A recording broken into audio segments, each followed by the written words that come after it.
Pronto. Beleza, pode ir em frente.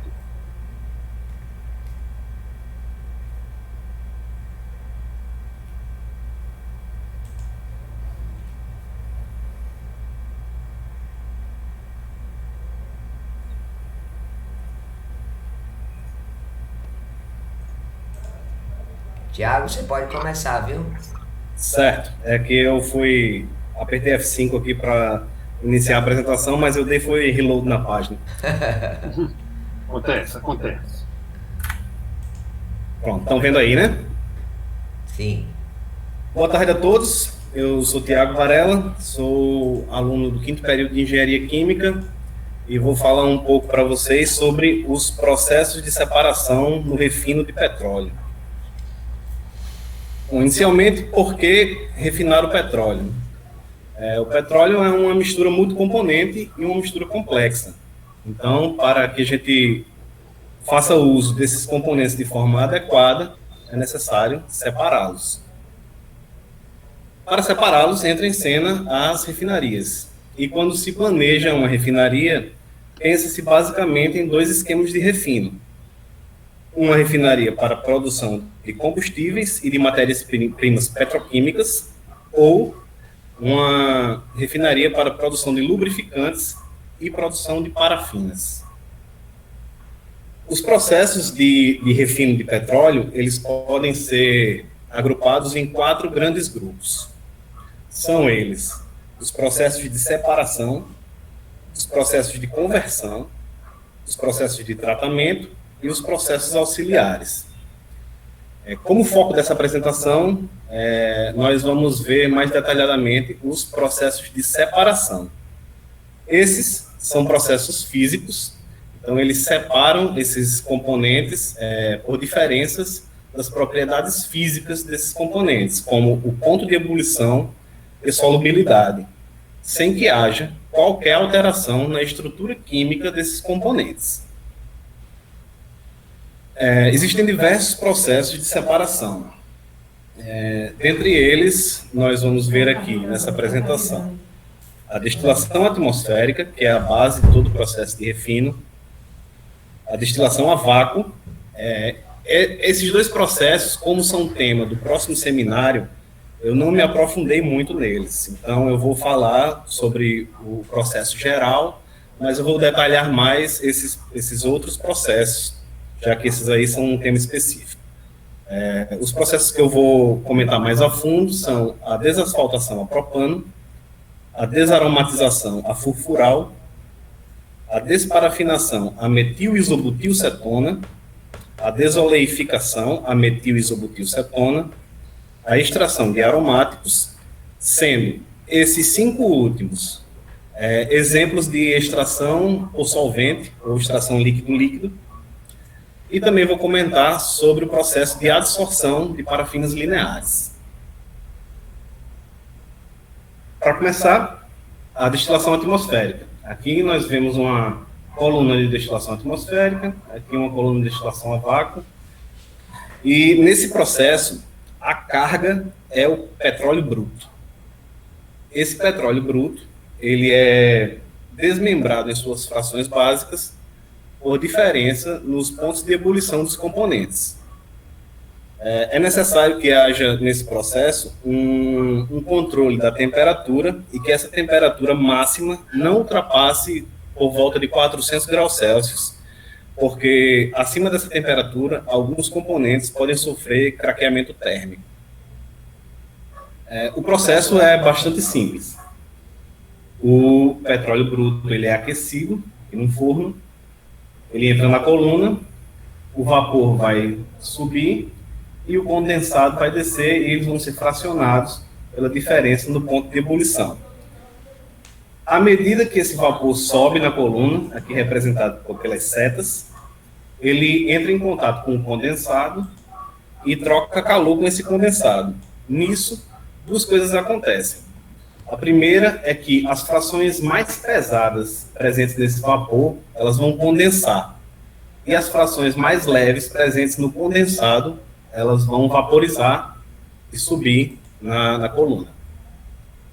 Existe uma corrente de reciclo aqui no topo e uma corrente de reciclo aqui no fundo, para aumentar a eficiência do processo. Isso aqui é apenas uma visão geral, porque a destilação ela pode ocorrer em vários estágios, 1, 2, 3 estágios. Esse produto de fundo aqui, que aqui ele está dizendo que vai para a produção de betume, ele contém componentes que são componentes de interesse e que não conseguem ser separados pela destilação atmosférica. E é chamado de resíduo da destilação atmosférica. Esse resíduo vai, então, para a destilação a vácuo. Como eu falei agora, a carga é o resíduo da destilação atmosférica. Esse processo de destilação ocorre a baixas pressões, aproximadamente 13,33 Pascal, ou 100 milímetros de mercúrio. O principal produto formado é o gasóleo de vácuo e também é gerado um resíduo de vácuo. Esse resíduo de vácuo ainda tem componentes que são de interesse, mas que não podem mais ser separados por destilação, porque os pontos de ebulição deles são muito elevados. Então, faz-se uso da extração líquido-líquido para a remoção desses componentes de interesse. E como esses próximos processos que eu vou falar são de extração a solvente, eu vou dar aqui uma breve explicação sobre como funciona a extração líquido-líquido. Nós temos uma mistura aqui com o componente A e B, e vai ser adicionado um solvente extrator, aqui, que é o C. Esse solvente extrator vai extrair um desses componentes aqui, no caso o componente A. Ele é mais seletivo para o componente A, então ele vai formar uma fase aqui, onde a concentração de A é bastante elevada, junto com esse solvente extrator, e aqui uma outra fase, onde tem uma baixa concentração desse componente A e uma maior concentração desse componente B. Essa fase aqui é chamada de extrato, e essa fase aqui é chamada de rafinado. O primeiro dos processos de extração a solvente que nós vamos ver é a desasfaltação a propano. Nesse processo, a carga é o resíduo da destilação a vácuo. E o solvente utilizado é o propano em fase líquida. Então, para manter esse solvente em fase líquida, as condições de pressão devem ser bastante elevadas, variando de 3,5 a 4 megapascal, bem próximas da pressão crítica do propano. A temperatura de operação deve ser bastante controlada e deve variar entre 50 a 80 graus Celsius, e nunca deve chegar a essa temperatura crítica do propano, porque atingida essa temperatura crítica, você não tem mais propano em fase líquida. A razão solvente-carga varia de 6 a 9 para 1 em volume, dependendo da carga a ser tratada. Em geral, cargas mais leves demandam uma menor quantidade de solvente. A recuperação desse solvente ele pode acontecer por vaporização ou por recuperação supercrítica. Na vaporização, você tem um aquecimento a temperaturas abaixo da temperatura crítica, e esse solvente vaporizado é recuperado. Geralmente, utilizam-se 2 a 3 estágios de vaporização. Na recuperação supercrítica, o solvente ele é aquecido a temperatura acima da temperatura crítica. Então, esse processo de recuperação ele tem uma eficiência de recuperação bem maior e também ocorre em um estágio só. Como produto da desasfaltação a propano, nós temos um óleo desasfaltado e um resíduo asfalto. Esse óleo desasfaltado, ele pode ser enviado para unidades de craqueamento, porque por volta de 1/3 da carga das unidades de craqueamento são compostas por óleo desasfaltado, ou podem ser enviados para a produção de lubrificantes, como o bright stock ou o óleo de cilindro. O processo é relativamente simples. Nós temos a carga e o solvente sendo misturados e bombeados para uma coluna de extração. Essa coluna de extração possui bandejas rotatórias para permitir a maior mistura entre o solvente e a carga. Uma vez bem misturado, ele é deixado descansar até atingir o equilíbrio e a formação das fases. Depois disso, a fase do fundo é extraída, ela é aquecida e vai para uma retificação, onde o solvente é recuperado e vai para uma corrente de reciclo. E aqui nós temos o resíduo asfáltico como subproduto. No topo, aqui nós temos a saída do produto, que passa por um trocador de calor, é aquecido, passa por um separador, onde parte do solvente para a corrente de reciclo, aqui, e outra parte, o restante do óleo desasfaltado com um pouco de solvente, vai para o retificador. Nesses retificadores ocorre a injeção de vapor e a recuperação do solvente úmido por arrasto. E aqui nós temos o nosso óleo desasfaltado como produto. Esse óleo desasfaltado, ele ainda precisa melhorar um pouco suas propriedades físicas. E para isso, ele é submetido à desaromatização a furfural, cuja carga são lubrificantes inacabados que precisam ser melhorados ainda. Esse processo, ele visa remover compostos policíclicos aromáticos. Por quê? Os lubrificantes, eles operam em várias condições de temperatura. E é necessário que a viscosidade desses lubrificantes, elas não sofram muita variação em função da temperatura. Por exemplo, quando você dá a partida num carro a frio, você quer que o lubrificante ele tenha uma viscosidade tal que permita a lubrificação quase que imediata das partes do motor.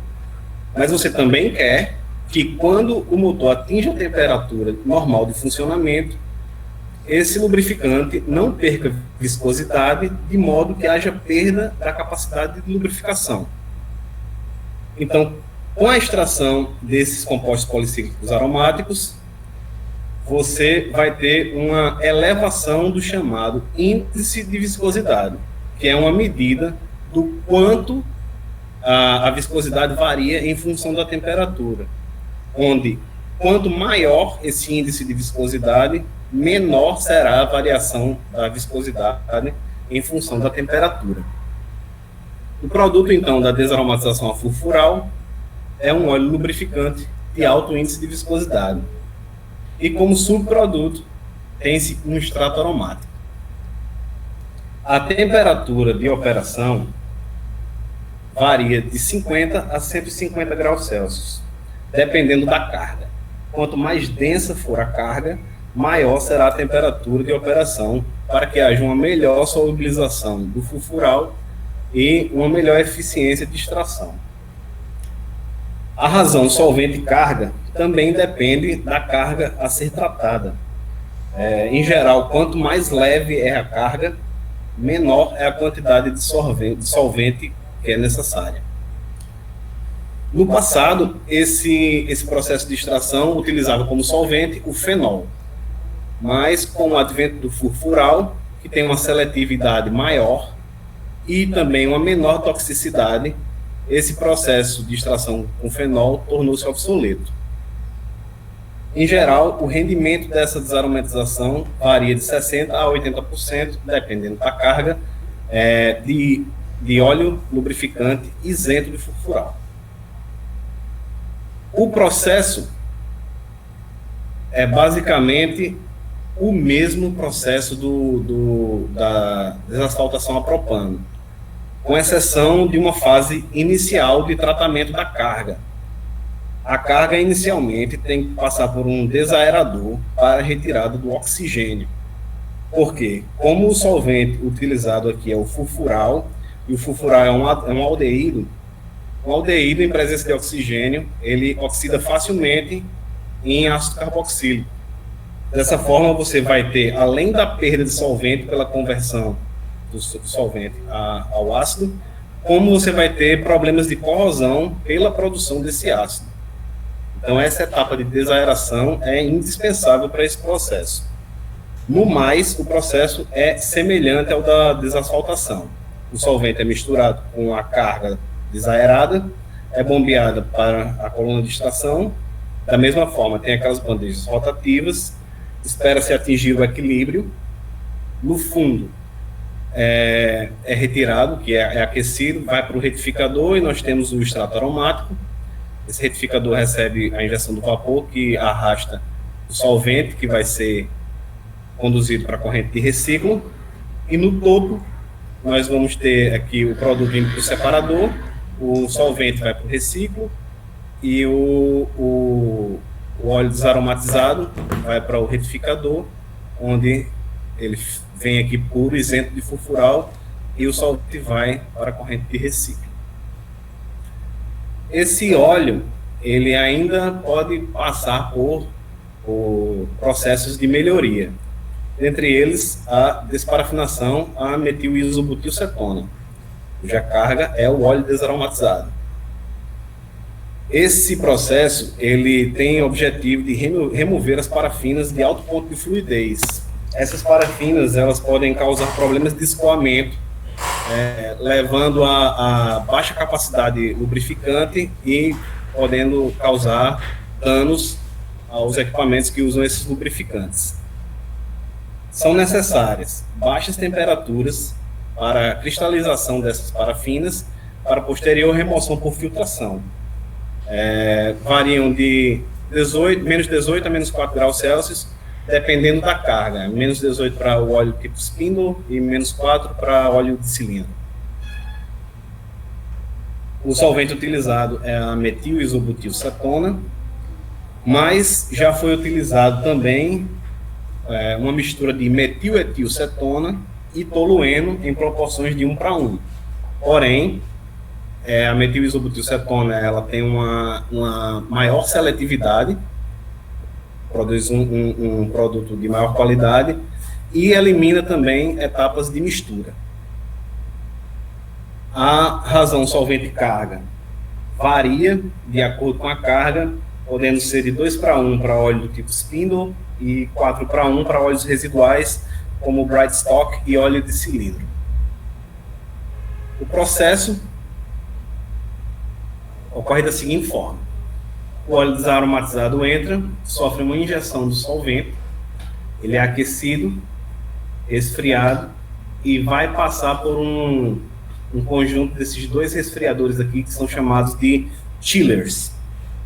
Nesse primeiro resfriador, o fluido refrigerante é o óleo desparafinado, vindo desse tambor aqui. Depois de resfriado, ele vai para esse segundo resfriador. Aí, nesse segundo resfriador, o fluido refrigerante vem de um sistema de refrigeração a propano, então é o propano líquido. Aqui, nesse resfriador, é onde se atinge aquelas temperaturas de cristalização. Depois, esse produto é enviado a esse tambor de carga, e desse tambor vai para um filtro rotativo. Nesse filtro, existe um tambor que fica girando aqui, um tambor rotativo, que tem uma tela de filtração. As parafinas cristalizadas ficam retidas nessa tela, enquanto que o óleo desparafinado escoa e é armazenado nesse tambor de acúmulo. Nós temos essa corrente de solvente aqui, que fica borrifando aqui para aumentar a eficiência do processo.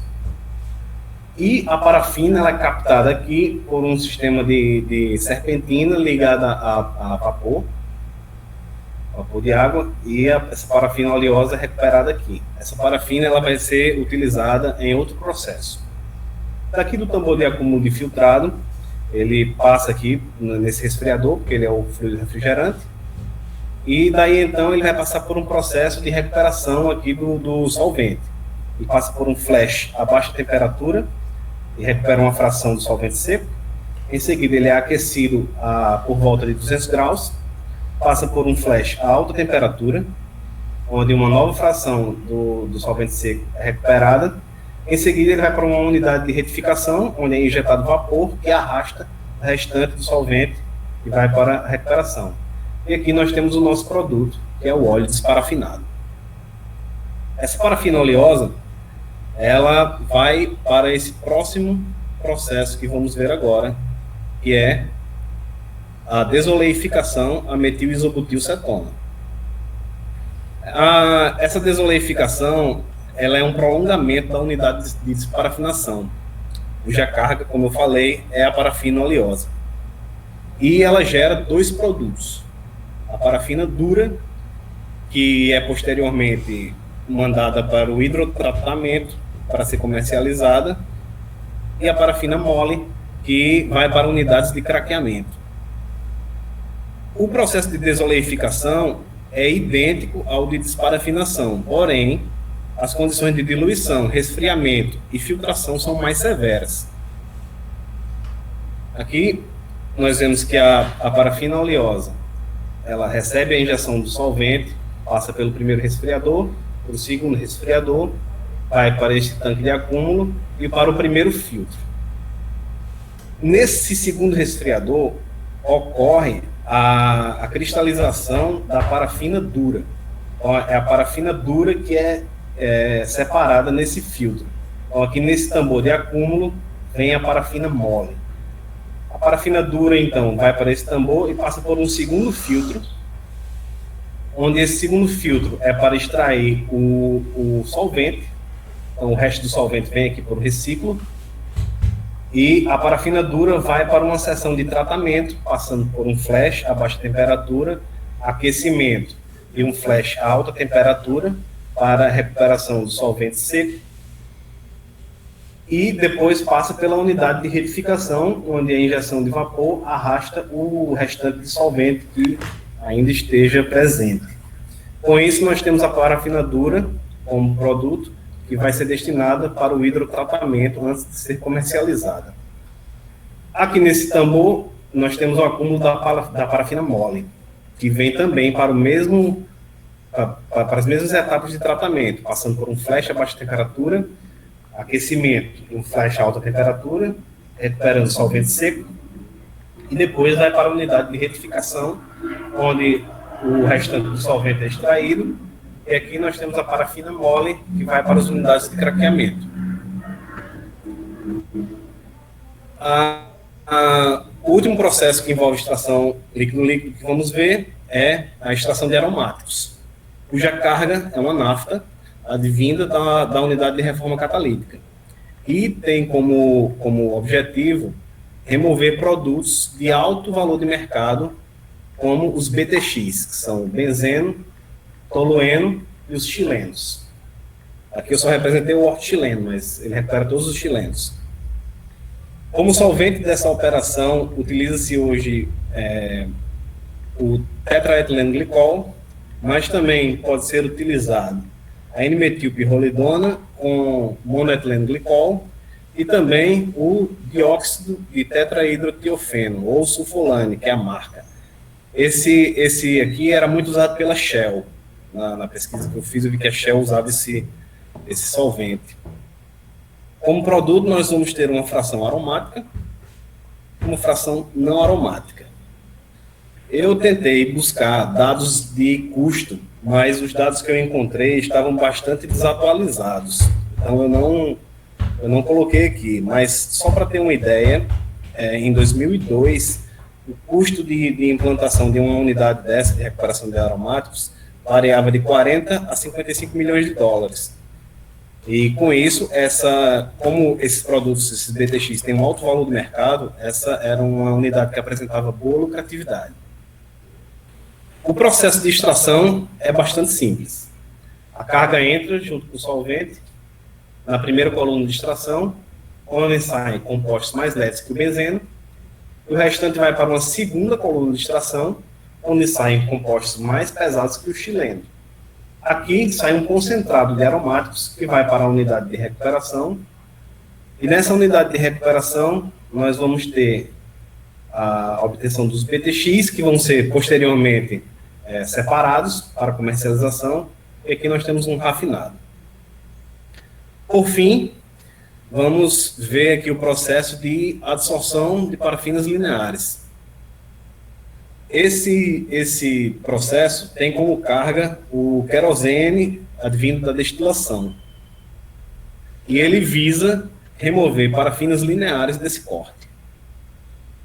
Sabe-se que essas parafinas lineares, elas conferem boas propriedades ao querosene de iluminação, mas elas elevam o ponto de congelamento desse querosene. E isso não é desejável quando se quer produzir querosene de aviação. Então, esse processo é basicamente destinado à produção do QAV, que é o querosene de aviação. Como o subproduto desse processo... Desculpa aí, pessoal. Como subproduto desse processo, nós temos as N-parafinas, que também tem um valor de mercado. Esse processo acontece por adsorção em fase gasosa em um leito de peneiras moleculares. E como adsorvente é utilizado o zeólito. Desculpa aí, pessoal. Meus cachorros agora resolveram participar aqui da apresentação. Esquente não, Tiago. Estou com o mesmo problema aqui. Porque eu estou fora do ar aqui, sem o som, mas o meu está fazendo a mesma zoada. Mas pode ir em frente. Existem vários tipos de zeólitos. Existem zeólitos naturais e existem zeólitos sintéticos. Esse aqui é só um exemplo deles. As N-parafinas vão ficar presas na superfície desse zeólito, enquanto o resto do querosene vai passar desparafinado. Aqui nós temos a carga entrando, uma zona de equilíbrio, a zona de transferência de massa, e o produto sai aqui desparafinado. Após a desparafinação, esse adsorvente ele vai sofrer um processo de desadsorção a solvente, onde essas parafinas vão ser solubilizadas por um solvente para posterior comercialização, separação e comercialização. Bom, isso era o que eu tinha para falar para vocês. Eu estou disponível aí para responder qualquer pergunta e muito obrigado a todos pela atenção. Ok, Tiago. Muito boa apresentação, viu? Você realmente captou a ideia do negócio, onde eu quando coloquei o processo de separação, separei destilação atmosférica e a vácuo, como você falou bem, porque a destilação atmosférica e a vácuo são as duas principais operações no processo de separação. Isso aí, sem sombra de dúvida. Então, como são as duas principais, tinha o resto, e o resto você abordou tudinho de maneira brilhante, viu? Parabéns. Tá tudo em ordem. Obrigado. Bom, perguntas? Alguém gostaria de fazer alguma pergunta?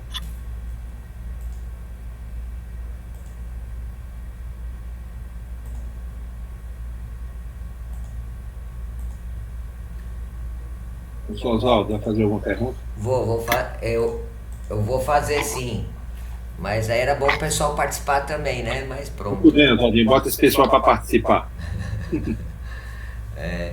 Mas assim, Tiago, realmente você tem um nível muito bom, uma facilidade de explicação assim, impressionante, tá certo? A organização também, porque assim, eu dou aula, eu sei o quanto é difícil a gente explicar o princípio do processo de separação e depois ainda mostrar os equipamentos, as correntes, o que acontece, né? Então isso você explicou também a nível de carga, por exemplo, os tipos que chegam, por exemplo, os aromáticos, não aromáticos. Coisa que eu gostei de aprender, e você está trabalhando nessa área de biorefinaria na pesquisa, foi a substituição do fenol pelo furfural, não é? Isso. E você sabe que o furfural ele pode também ser produzido, se não estou em erro, eu queria até te consultar, por uma rota, vamos dizer, renovável, não é isso? Sim, da biomassa, sim. Exato. Então por aí você vai enxergando. Oi? Eu já visitei uma fábrica lá na França de furfural feito com sabugo de milho. Exatamente. Então é muito interessante, porque por aí a gente consegue ver também uma migração do fóssil, não é? Que é o petróleo, para o renovável. Então a gente pode pensar assim na biorefinaria, pensando na biomassa, pensando no álcool também. Então o furfural ele entra muito bem. E eu gostaria, eu não sei se o professor Afonso lembra, mas eu acho que eu francamente não tenho absoluta certeza, mas o sulfolane, que também ele foi um solvente sintetizado, como você explicou para as zeólitas. Existem as zeólitas naturais para absorção e existem as zeólitas sintetizadas, que são customizadas, elas são otimizadas para alcançar a performance desejável, por exemplo, para a separação desejável, né, do tamanho da molécula. Então você consegue dimensionar o tamanho do pó para poder separar aquele constituinte. No caso do sulfolane, não sei se você tem aí a molécula, ela foi uma molécula sintetizada para garantir a solubilização dos aromáticos na extração, tá? Então isso foi uma patente. Você citou a Shell, né? Mas se não me engano foi a BASF que patenteou. Eu não sei se foi a Shell que fez, mas eu sei que a Shell usava muito esse processo de extração usando o sulfolane. Então esse composto foi um composto que foi desenvolvido à base de dados experimentais, né? Então eles foram, por exemplo, se você pegar aquele modelo de Unifac, você vai montando as moléculas, aí você sintetiza quimicamente e vai ver a performance dele na solubilização. Então eles chegaram aí nesse sistema. Então eu queria te pedir, você vai entregar os slides, né, pela disciplina. Eu queria te pedir na versão do PowerPoint, tá? Porque eu quero aprender, assim como eu quero aprender violão, né? Eu também quero aprender a fazer essas apresentações, né? Assim, passo a passo, como você mostrou aqui, a carga, depois os produtos, passo a passo. Isso é fantástico. E eu tenho o título de professor, né? Mas eu ainda não sei fazer essas coisas. Eu quero te dar parabéns pela sua apresentação como um todo. O conteúdo, deu para observar o teu estudo, o teu empenho, assim, a tua motivação, a tua dedicação. Afonso, estou satisfeito, viu? Ontem também foi muito legal, tá certo? Foi muito bom também. E eu fiquei muito impressionado. Eu tinha expectativa do Thiago, mas eu tive também muitas surpresas ontem. Foi muito bom também. Então agora vamos esperar agora o Demétrio, não é isso? Obrigado, então. Ok, Thiago. Muito obrigado. O próximo, então, no caso, vai ser Demétrio, não é isso? Isso, professor. Beleza, vamos lá. Aí depois de Demétrio não tem mais nenhum, não, hoje? Tem não, aí pode descansar, né, professor? Então a gente tem, segunda-feira a gente vai discutir para a gente ver se pode, o que é que pode agregar mais para a próxima semana, tudinho, viu? Perfeito. Para ficar, porque senão a gente vai passar do dia 18 de dezembro, a lista ainda está grande. Não, mas tá de maneira geral, tá tranquilo. A gente fez essa aula extra, só apareceu que o Hugo, ele teve uma cirurgia que foi marcada assim de última hora, então ele não podia faltar. Então a gente vai ter que encaixar só o Hugo, o resto tá tudo dentro do programa, viu, professor? Certo. E a Amanda? Era hoje também? Não, é mais pra frente. Dia 20, professor. Hã? Calma aí, dia 20. Dia 20, você botou para frente? Foi? Tá certo. Tá joia. Então agora é Demétrio. Estão conseguindo me escutar? Estão conseguindo ver minha tela? Sim. Beleza. Tá em ordem, tá beleza. Pronto. Inicialmente, boa tarde. Parabéns ao Thiago. Realmente uma apresentação excelente. E eu vou dar continuidade nos processos de refino com a destilação atmosférica a vácuo. Para quem não me conhece, meu nome é José Demétrio Neri Cavalcante.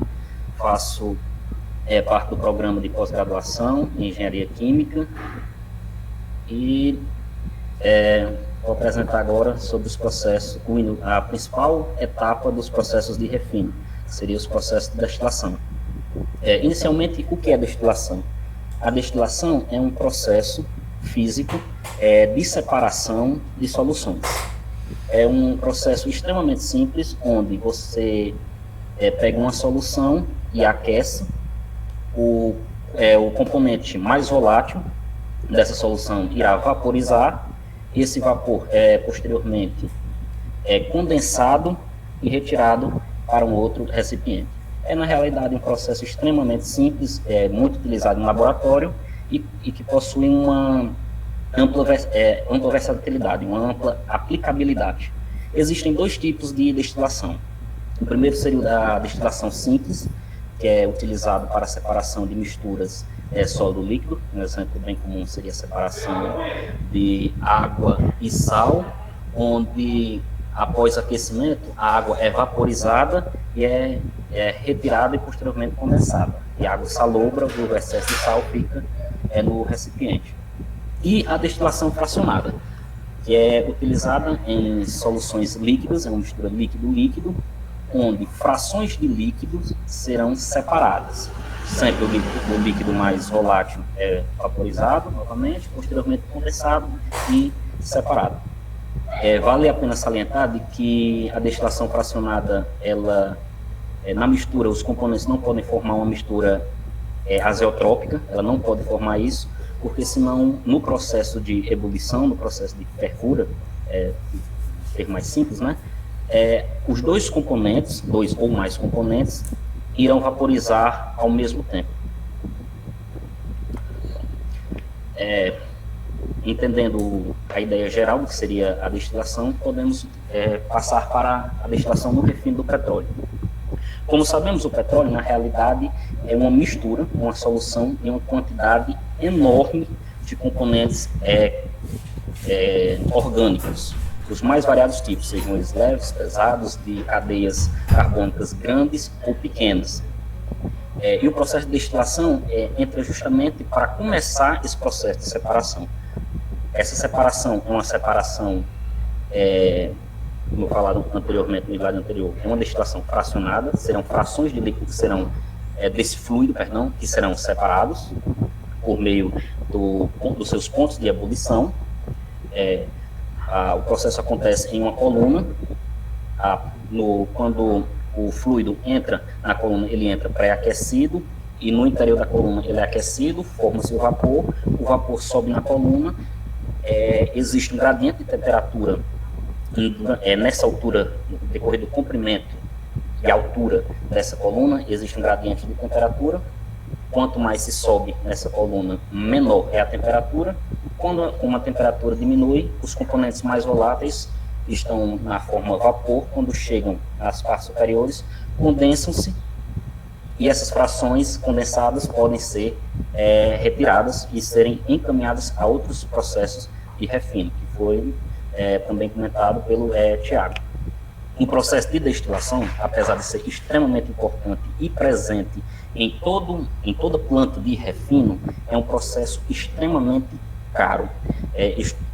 Variam aproximadamente, eu consegui esse dado, que dependendo do tamanho, da capacidade de destilação, o preço de construção, manutenção e implementação de uma planta de unidade de destilação varia entre 150 e 250 milhões de dólares, ou seja, existe a necessidade de um autocuidado, precisa muita atenção, um autocontrole da operação para não danificar o equipamento.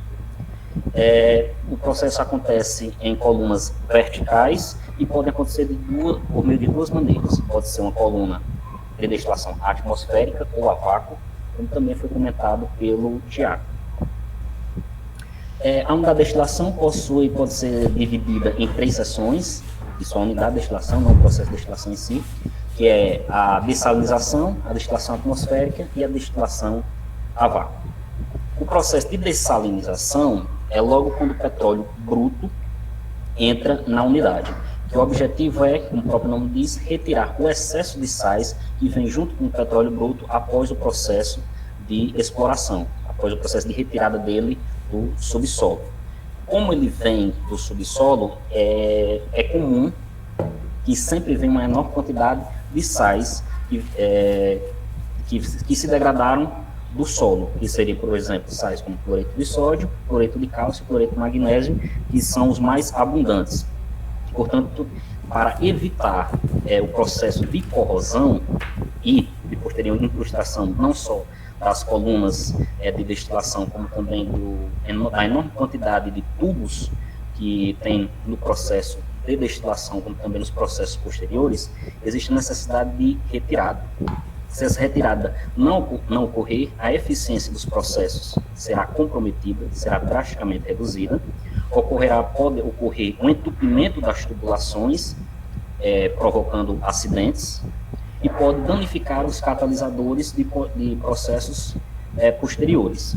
O processo de destilação não utiliza catalisadores propriamente ditos, mas processos posteriores utilizam. E a presença de sais em excesso pode prejudicar a eficiência do processo. A dessalinização acontece em 4 etapas. A primeira é a lavagem com água. O petróleo é lavado, entre aspas, com água, misturado com água, para que os sais possam se solubilizar na água, já que possuem maior afinidade devido à polaridade da água. Ocorre um posterior aquecimento para que ocorra uma diminuição da viscosidade do petróleo bruto. Posteriormente ocorre a coalescência, que é o processo em que as gotas de água que estão misturadas no petróleo comecem a formar grupos maiores de água, não fiquem pequenas gotas de água, formem gotas maiores para o processo posterior, que seria o assentamento, que é a separação por gravidade, a separação da água com excesso de sal e do petróleo bruto, que será encaminhado ao processo de destilação. O processo de salinização é extremamente eficiente, ele consegue retirar até 90% dos sais, e caso em plantas maiores, onde se possa utilizar 2 equipamentos de salinização em série, ele consegue remover até 99% dos sais. Posteriormente ao processo de dessalinização, temos o processo de destilação propriamente dito. Ela acontece em 3 estágios de operação. Ela pode ocorrer sobre 3 estágios de operação. Pode ser um estágio de operação único, onde nós temos apenas uma coluna de destilação atmosférica. Geralmente isso acontece quando a capacidade de refino é muito pequena, a quantidade de petróleo que será refinado é muito pequena. Pode ter um estágio duplo, que seria a utilização de uma coluna flash e a colunação de uma coluna de destilação atmosférica, que nós temos também uma quantidade muito pequena, uma demanda muito pequena de separação, e temos uma enorme quantidade de componentes mais leves. Temos um estágio duplo, onde nós temos uma coluna de destilação atmosférica e a destilação a vácuo, que aí seria para aumentar a eficiência da extração do destilado dos componentes mais pesados desse petróleo bruto, e o triplo, que é o comum, que é em unidades de refino muito grandes, uma enorme quantidade, uma demanda muito grande de refino, é o que geralmente nós encontramos na Petrobras, que nós teríamos a coluna flash, pré-flash na realidade, a coluna de destilação atmosférica e a coluna de destilação a vácuo. A coluna pré-flash é uma pequena coluna em que nós temos uma autovaporização dos meus componentes mais leves do meu petróleo bruto. O petróleo bruto entra, geralmente pré-aquecido, pode ser pré-aquecido ou não, o processo pode ser adiabático ou não adiabático, e por meio da variação ou de pressão de temperatura, os componentes mais leves se desprendem automaticamente da minha fração líquida, eles vaporizam automaticamente e formam 2 correntes. Uma corrente que sai no topo dessa minha coluna, que é o vapor, são os meus componentes extremamente leves, geralmente metano, propano, talvez propano, dependendo da capacidade do projeto. E vale apenas salientar de que o meu componente do petróleo ele está em um equilíbrio termodinâmico entre o meu líquido e o meu vapor.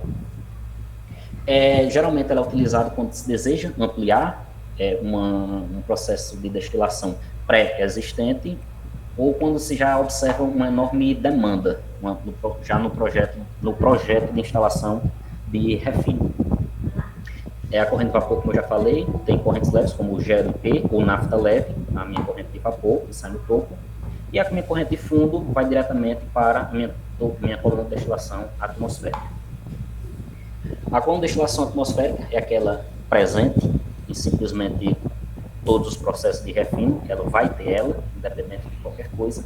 Ela funciona em um regime estacionário e contínuo, com aquecimento anterior e ao longo da coluna. A alimentação, como falado também pelo Tiago, ela entra a 360 graus Celsius, por isso a necessidade, como mostrado na imagem, a necessidade de um pré-aquecimento do meu petróleo bruto que vai entrar, pode ser por meio de fornalhas ou de trogador de calor. A coluna é formada por pratos que possuem borbulhadores, que irão permitir a passagem do meu vapor. E, como falado também por Tiago, né, o petróleo, após destilado, será retirado ao longo da minha coluna, de acordo com o seu ponto de ebulição. Será retirado ao longo da minha coluna. A coluna pode ser dividida em 3 zonas. A rectificação, que seria essa zona superior, que seria o nosso topo. A zona flash, que é essa região intermediária, que é onde ocorre a entrada, a alimentação da minha coluna. E a região inferior, que seria o strip, que eu não sei dizer qual seria a tradução, não consegui dizer a tradução, encontrar a tradução. O topo, como eu já falei anteriormente, retira as frações mais leves do meu petróleo e, no fundo, as frações mais pesadas, que seria o nosso resíduo atmosférico, que será redirecionado à coluna de destilação a vácuo. A coluna possui várias seções de refluxo. Como o Tiago falou, existe uma seção de refluxo no topo, com um condensador, e no fundo, com um reboiler. O vapor, conforme sobe e começa a condensar, ele é retirado, ele passa por um condensador e é reinserido na coluna. Esse refluxo tem vários objetivos. O primeiro objetivo seria aumentar a eficiência, às vezes pode ser que algum componente possa se misturar com esse vapor, ele é reinserido de volta na coluna, com o objetivo de aumentar a eficiência, isso tanto no topo, quanto no fundo, quanto nas seções intermediárias. Como também a outra função, que é extremamente importante, que seria o fato de controlar a temperatura no interior da minha coluna. É necessário que no topo tenhamos sempre uma temperatura mais baixa e no fundo uma temperatura mais alta, para que o processo de destilação possa acontecer. Quando o vapor é condensado, ele vai ser reinserido como recipiente líquido, então uma temperatura mais fria, garantindo que no topo sempre esteja uma temperatura mais fria, como no fundo o reboiler, ele vai pegar a porção líquida, vai vaporizá-lo e reinserir na coluna, garantindo que na parte de baixo, no fundo, esteja sempre uma temperatura mais quente. Os reciclos, objetivos, remover mais calor, promover uma maior condensação da minha corrente ascendente, que seria o nosso vapor, e reduzir a quantidade de vapor em excesso, diminuindo o tamanho da coluna. Se torna necessário também informar de que as seções intermediárias, onde pode ocorrer esse reciclo, caso elas sejam implantadas em modo excessivo, ela pode prejudicar a eficiência, devido à enorme mistura que nós teremos entre os mais variados tipos de componentes dentro da coluna, tanto os leves quanto os pesados. Aqui é só um exemplo da minha seção de refluxo no topo. O vapor seria condensado, colocado em um recipiente, uma parte é direcionado para outras áreas do meu refino, e uma parte sofre o refluxo e retorna à minha coluna. Aqui nós temos uma imagem basicamente que informa mais ou menos que tipo de componente sai em cada seção da coluna. Mais ou menos a 20 graus Celsius sai o gás refinado, e a partir do aumento da temperatura da ebulição, descendo na coluna até o meu resíduo atmosférico. Aqui nós temos as frações que saem específicas. Metano e etano é utilizado como sai no topo da coluna.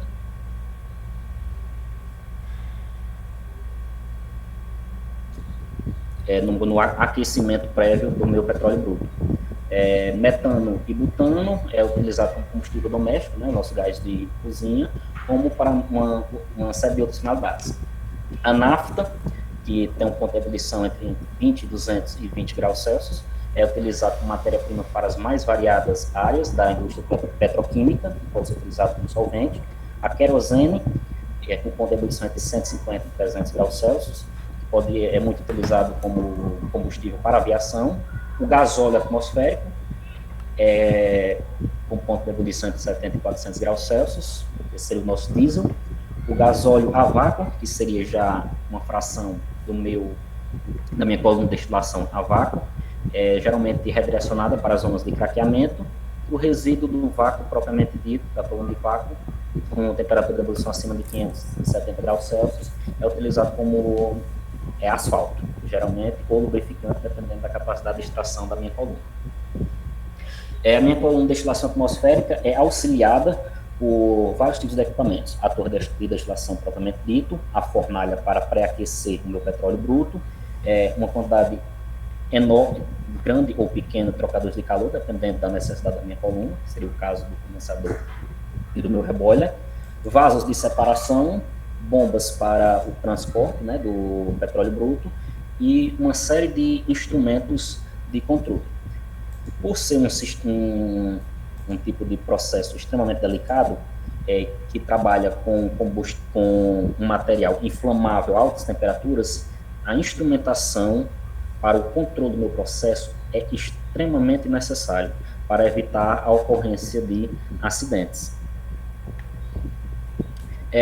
A coluna tem outros tipos de materiais de suporte, que seria água para resfriamento, no caso de excesso de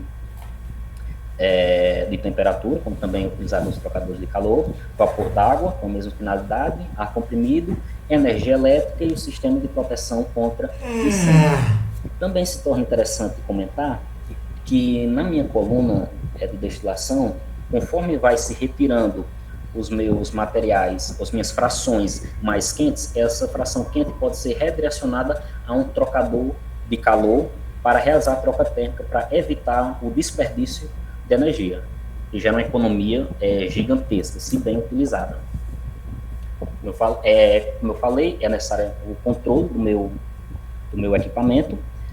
A pressão geralmente precisa estar entre 0,2 a 0,34 bar no topo da minha coluna e entre 0,34 a 0,51 bar na minha zona flash, que é a região intermediária. A temperatura no topo deve ter entre 14 ou 17 graus Celsius. No topo, esse 14 ou 17 graus Celsius tem que ser acima do ponto de ebulição da água, para garantir que não ocorra a condensação de água na minha coluna. Isso é necessário para evitar processo de corrosão interno à coluna de destilação. Aqui eu tenho um pequeno vídeo que ele não tem áudio, mas eu vou tentar explicar para vocês, que ele explica o funcionamento interno da coluna. Está todo mundo conseguindo me escutar? Alô? Internet caiu. Ok, pode falar. Aqui eu estava com medo da internet ter caído. A internet não é muito boa. Tá dando para ver. Tá dando para ver? Ótimo. Pronto. Inicialmente nós temos a nossa coluna de destilação, que é uma animação bem simples. Existe a inserção do meu petróleo na região intermediária, aqui é a região de fundo, onde temos um aquecedor, um trocadorzinho de calor, mostrado aí por uma resistência. Existe a entrada do meu petróleo bruto na região intermediária. Conforme ele vai entrando, isso claro no processo transiente, né, no início, ocorre ao transbordamento nos primeiros pratos, nesses pratos intermediários, do meu petróleo. Ele vai descendo na coluna. Conforme ele vai descendo na coluna e chega no ponto onde a temperatura se torna alta demais para os componentes mais voláteis, esses componentes mais voláteis vão começar a vaporizar. Conforme eles vaporizam, o vapor vai subindo, vai passando por esses pequenos equipamentos do prato, que seriam os borbulhadores, e vão subindo na coluna.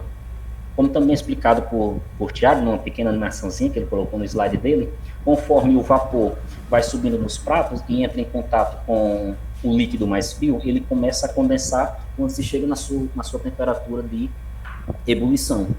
E conforme ele entra, ele vai começar a se acumular em cada um desses pratos. A partir desse acúmulo, essa fração pode ser retirada. essa fração que seria cada uma das frações que eu falei anteriormente naquela tabela. Conforme vai subindo, o vapor vai subindo, os componentes mais leves chegam no topo da minha coluna, eles condensam lá em cima, ele pode ser retirado e distribuído para o restante do meu processo de refino. E agora um pouco maior, mas acho que ficou bem explicado. Deu para se ter uma noção.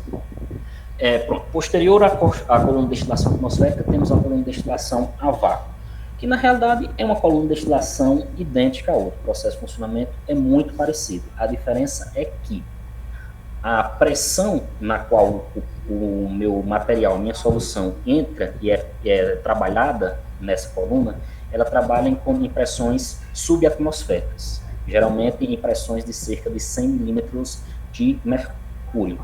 Ela é utilizada justamente para destilar aquele resíduo atmosférico que não conseguiu sofrer vaporização na minha coluna atmosférica. E os destilados podem ser divididos como gasóleos, leves, médios ou pesados, e dependendo da minha capacidade da minha coluna a vácuo, pode produzir também óleos lubrificantes. Ao contrário da coluna de destilação atmosférica, na região intermediária, na região flash, não se utiliza pratos nessa coluna de destilação, mas sim um material empacotado.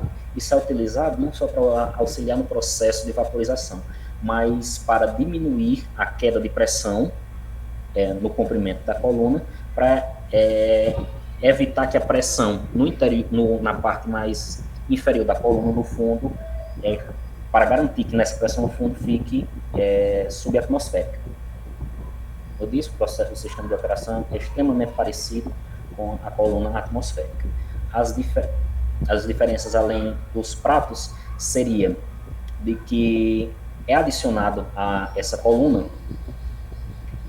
alguns equipamentos para garantir que lá estejam pressões subatmosféricas, que seria o caso de bombas ou ejetores de vapor. Geralmente os ejetores são um pouco mais viáveis para serem utilizados, porque eles são bem mais baratos, só que eles têm um pequeno incômodo de arrastar hidrocarbonetos na parte superior da coluna, mas geralmente o sistema é híbrido, utiliza tanto os ejetores como as bombas. Torna-se também necessário falar que geralmente no topo da coluna não sai nenhum tipo de componente orgânico, geralmente o que pode sair seria vapor d'água. Aqui temos um pequeno esquema da sequência, coluna de destilação atmosférica e a destilação a vácuo, juntamente com seus componentes que saem. A vácuo, também, dependendo da necessidade, pode passar por uma fornalha, o meu resíduo atmosférico. Sai os óleos lubrificantes, nafta ou o asfalto. Aqui seria basicamente uma planta baixa, uma planta de um processo químico de toda a etapa de refino, dos tanques de óleo, distribuindo para os dessalinizadores o meu petróleo, para o processo de salinização, para posteriormente entrar no pré-flash, minha coluna de destilação atmosférica, e no posterior, coluna de destilação a vácuo. Era basicamente isso que eu tinha para apresentar. Estou disponível para responder as dúvidas.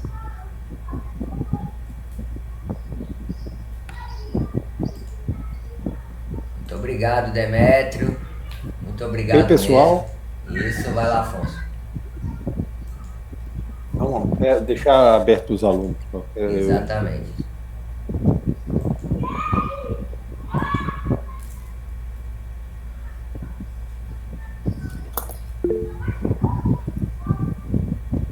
Ninguém quer entrar, não? Alô? Demétrio? Oi. Opa. Demétrio, eu estava... É uma questão conceitual. Hoje em dia, é aquela história, logo nas primeiras... Bote na primeira, na segunda transparência, segunda ou terceira? Aqui. Essa aí. Essa daqui. Destilação. Destilação simples. Mistura sólido líquido. Bom, hoje isso aí você tem, que você pega no Google, tudinho, tá tudo desse jeito. Mistura sólido líquido, tudinho. Olha, vamos só tratar de entender esse negócio. Não deixa de ser uma destilação. Se eu pego, por exemplo, a água do mar, Eu quis colocar apenas como questão de introdução e para. Não, eu sei. Não, deixa eu só explicar. Não vamos. Você não está errado aí, não. Você pegar isso hoje, puxando pelo Google, ou algum livro didático deve ter esse negócio tudinho, mas vamos só entender a conceituação desse negócio aí, só para a gente raciocinar. Só raciocinar. Não é que esteja errado, não. Não está errado, não. Mas um sistema sólido-líquido, eu preferia chamar de evaporação. É outra operação unitária. Você vai trabalhar com evaporação. Isso acontece com o quê? Com a salina, por exemplo. O que é que acontece com a salina? Você depois chega lá, a solução extremamente concentrada, que é aquele evaporador solar. Então, você evapora a água e o sal cristalina. Tá certo? Sim. Nos navios, o que é que existe? Existe, pega a água do mar e faz que ele chama de destilação. Ele chama de destilação porque você evapora a água, depois condensa e você vai ter água para o banho, cozinha, essas coisas todinhas, tá certo? Então é isso que acontece. Mas eu prefiro, honestamente, chamar isso evaporação. Evaporação depois seguido por uma condensação. Eu estou falando isso, não estou dizendo. O que está aqui é o que tem escrito em vários cantos, tudinho. É só conceituação para vocês terem uma ideia geral do que é, e depois se aprofundar, cada um ter sua opinião, vai ser, eu prefiro chamar destilação, outro eu prefiro chamar evaporação, esse negócio. Então, é trabalhar com isso. Uma destilação simples, geralmente, são misturas binárias. Então, você vai trabalhar álcool-água. Pronto, são 2 litros. Mistura homogênea e binária. Então, daí, você joga numa coluna de destilação, você vai ter. Eu peguei um exemplo, álcool e água, que é que dá uma destilação azeotrópica, essas coisas todinhas, que é um pouco mais complicado, né? Mas, você está entendendo? É só um termo de conceituação do que é uma diferença entre evaporação e destilação. O açúcar, por exemplo, o açúcar, depois que o mel é feito, passa na centrífuga, tudinho, o que é que ele vai? Ele vai para evaporadores, ele sai ali com umidade muito grande. Então ele vai para os evaporadores e joga um vapor e depois aquilo ali se evapora. Então é uma evaporação no açúcar, tirou a água do açúcar. Você está entendendo? Então, é só uma questão de conceituação para cada um ver o que é. O que está escrito aqui, destilação simples, mistura sólido-líquido, você está encontrando isso, muito nos livros, tudo. Mas eu gostaria de sempre deixar essa ressalva, essa interrogação na cabeça de vocês. Para mim, destilação simples é uma mistura homogênea de 2 litros. Tá certo? Eu não sei se foi o pessoal entendeu o que eu quis dizer, foi interessante, porque... Extremamente claro. Pelo menos para mim ficou extremamente claro, professor. Foi, né? Sim. Eu espero que, por resto, se tiver ligado, tenha ficado também. Tá certo? Destilação fracionada... Não, tem isso mesmo. Você disse que teve uma hora que você não entendeu isso aqui, eu tinha tirado o fone de ouvido e não escutei. Foi o stripping, é? Não, é a questão da tradução, né? O que é que ele falava mesmo? Aqui na frente. A região de strip é de empobrecimento, né? O stripping que é feito, porque uma coluna de destilação é feita com vários... a mais simples tem um refluxo, né? E a outras sempre tem refluxo em cada área disso. Porque vocês estão vendo, por exemplo, uma coluna como essa. E embaixo está saindo os produtos mais pesados. No meio, os intermediários e em cima, os gases ou então a fração líquida de início, nafta, que é nafta petroquímica, a nafta e a gasolina. Né? Nafta e gasolina se confunde uma coisa com a outra, mais ou menos. Quem for dar depois a parte de combustíveis vai ver isso. Tá certo? Mas nessas colunas mais complexas, nessa saída do que tem saída, fração X, Y, Z, esse negócio todo, nessas frações, você tem um stripping que é uma coluna ao lado dessa, que quando você faz o refluxo, que é o refluxo. O refluxo é uma parte está saindo ali aquele líquido, uma parte retorna e a outra parte já sai como produto. Então, existe às vezes uma coluna acoplada ali, uma coluna de strip chamada, que serve para enriquecer mais esse produto ainda.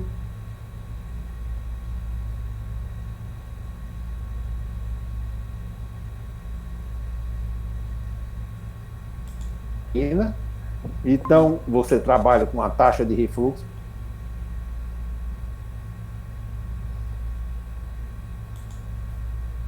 Uma parte sai como produto e outra parte volta para a coluna. Qual é a finalidade disso?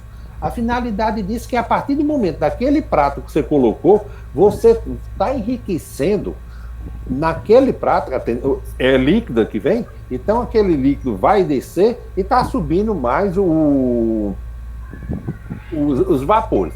E isso tem que ter, porque se não tiver esse refluxo, durante a coluna toda, pelo menos um refluxo, se não tiver esse refluxo, você vai secar esses pratos, vai ficar somente com vapor subindo. Então não é distração. Distração é o contato do líquido e vapor e o equilíbrio, líquido e vapor. Por isso sempre vai ter esse refluxo.